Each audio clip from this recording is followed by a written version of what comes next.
May mga gusto lang po akong i-clarify doon sa mga interviews at mga sagot ng nanay ko po sa mga interviews niya po. Unang-una po yung 70K na incentives po na sinasabi niya from World Championships 2021 po. Unang-una po 2022 po yun. At hindi lang po 70K yung na-receive ko po doon. Alam ko 6 digits po yun. Dahil 2 po yung nakuha kong medalya. After nun, mga bandang December, umuwi ako sa Pilipinas. Nakikita kami ng mama ko. At hindi niya sa akin sinasabi na na-receive niya na pala yung incentives ko from World Championships. Hindi ko pa po malalaman na na-receive niya na po yung incentives ko kung hindi ko pa po hinanap. Never ko na po na-receive yung incentives ko po na yon. At never ko na rin naman po na hiningi yun sa kanila. Binigay ko na at wala na po yun sa akin. Ang sa akin lang naman, gusto ko malaman kung saan napunta yung incentives ko po na yun. Yung principle po kasi dito wala po sa liit o laki ng amount po na incentives po na ginalaw niya. Kundi po sa pagtago at paggalaw niya nang wala ko pong consent, yung pinapoint ko po sa kanya.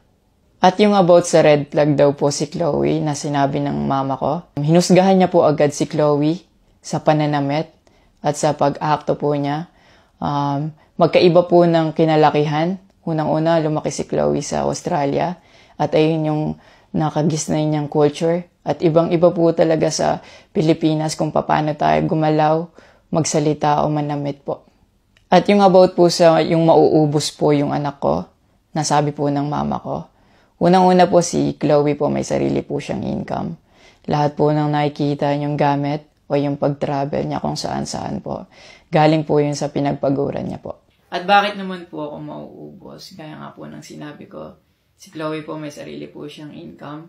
And lahat po ng bank account ko po nasa mama ko po.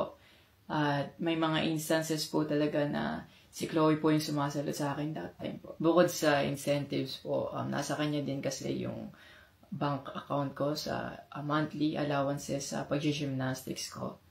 And nung nakuha ko na yung bank account ko po na yun, doon ko po nalaman na inuubos niya po yung laman nun. And nasa akin po yung mga bank statement ng withdrawal po na ginagawa niya po. Sabi niya po nagsimula daw yung hindi namin pagkakaintindihan dahil kay Chloe daw po. Opo, totoo po yun. Dahil ever since unang-una pa lang, ayaw niya na kay Chloe kahit hindi niya pa po nakikita or nakikilala in person. And mas nagkalabuan po kami nung naglagay po ako ng boundaries sa relationship ko. Kasi pinaglaban ko po si Chloe dahil gusto ko po siya. Yung about sa training camp na kinikwento niya na si Chloe dapat wala na daw doon, sabi ng former coach ko pagdating nung dalawang magte-training camp doon. Usually, kapag magte-training camp kami, palaging naka-hotel. And miscommunicated yon na doon pala sila sa akin na mag-i-stay. Hindi rin totoo na pagpunta nila doon, nung dalawang bata, dapat wala na si Chloe kasi sabay-sabay silang pumunta doon. Actually, nagulat pa yung former coach ko kasi nandun si Chloe. Minelcome naman namin sila talaga. Nag-prepare kami para sa kanila. So, hindi ko alam kung bakit ganun yung mga sinasabi niya. At yung sinasabi niya po na yung dalawang bata po dahil si Chloe yan doon, yung nakabalandra daw yung puwet po. Bilang nakakatandang kapatid po, bilang boyfriend ni Chloe po, at bilang ate at kuya po, kami po aalagaan po namin sila. Hindi namin po gagawin yung mga iniisip niya na ganon ang dumi niya mag-isip at hindi appropriate yon para sa akin at disrespectful yon actually sa akin and kay Chloe po. And yung sinasabi niya na so dapat wala daw pong outsider or guest po doon sa apartment ko po.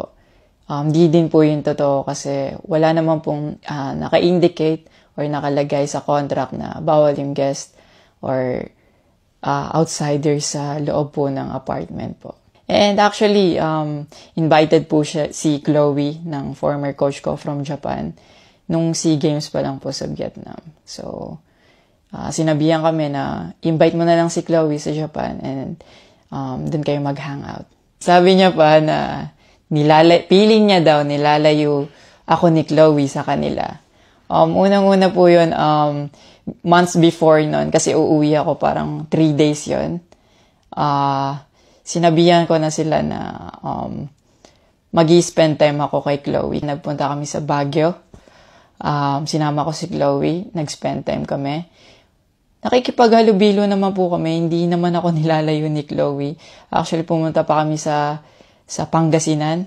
Like, po kami doon, parang meet and greet. Yeah. Tapos after nun, nagpunta tayo ng Baguio. And then, ikaw pa nga nag-aya na yung sa bike. Yeah, because we didn't know what to do Yeah. after nung kumain, because they were like, oh, what do we do? I was like, oh, let's go sa Burnham Park. Yeah. So that we can take the little kids to go biking. Yeah. So I'll just attach a screenshot of me saying sorry at that time if they felt left out when we were all hanging out sa Baguio. So you guys can just pause and read. Actually, nagkita po yung mama ko and yung family ni Chloe twice po. And then, yun, nag-usap po sila. In the last resort, my family made a group chat Yeah. na kasama everybody involved because my family wanted to address kung ano yung issues ni mom mo towards me. Yeah, kasi marami na siyang pinapost. Yeah, madami na siyang pinapost. And even though my family knew na madami na siyang pinapost, my family still welcomed them, treated them with respect, and with no judgment na pinaringgan nila yung side ng mom mo, what she had to say about me and our relationship. And then, after the group chat, she left, your mom left, and wala siyang narinig anything from my family. May recent interview po kayo na kinakongratulate niyo po ako. Kung genuine po talaga kayo, maraming salamat po. Ina-acknowledge ko po yung pagka-congratulate niyo sa akin. Pero nagpa-flashback pa rin po talaga yung masasakit yung sinabi sa akin at yung mga hindi nyo pag-wish well sa akin. Like, tumatatak po yan sa akin talaga. Ang message ko po sa inyo na mag-heal kayo, mag-move on, at napatawad ko na kayo long time ago po. Pinagpipray ko na maging safe kayo palagi at nasa maayos kayong kalagayan dyan lahat. Tigilan na po natin to at i-celebrate na lang po natin yung mga ginawa po ng paghihirap, pagsasakripisyo ng bawat atletang Pilipino dito sa Olympics.